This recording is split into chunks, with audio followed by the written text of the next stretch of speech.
mag-change oil. Ito si Oliver, diyan lang. Ito na yata, sir. Oliver, ito yung wire na, hindi yan, yung isang wire. Yeah, pwede na rin po ito. Sa likod. Kasi nakalakil, sir. Ito po yung sa likod.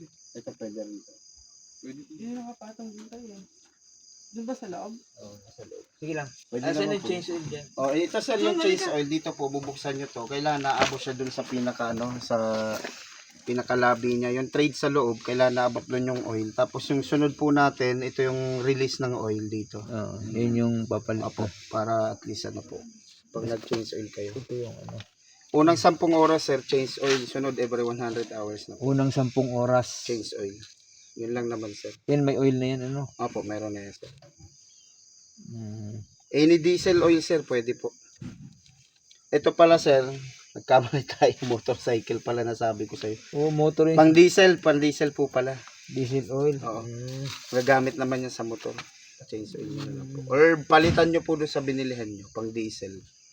Any diesel oil po, mga 1.3 liters po. Hmm. Hindi na po kailangan ng tote sir. 4 stroke na po ito. Hindi, ano to eh, paresto. Ah, ganun din, pang Oo, dagdag. kasi 1.3. Opo. Yun lang naman sir, change oil po natin unang 10 oras, sunod every 100 hours. Bakit mali? Oo. Bakit? Sabi niya, ano eh, diesel ka wala. Pang diesel pa namali ako nagsabi kay sir.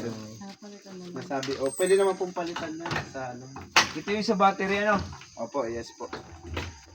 Ang battery sir nandito po sa chok. baba. Sa chok sir, tanggalin nyo lang po yan. Apat po. Andyan po yung battery sa loob.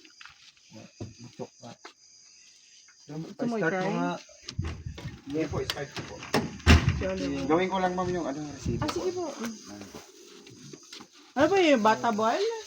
Alin po? Ano sa mga subukan natin ito?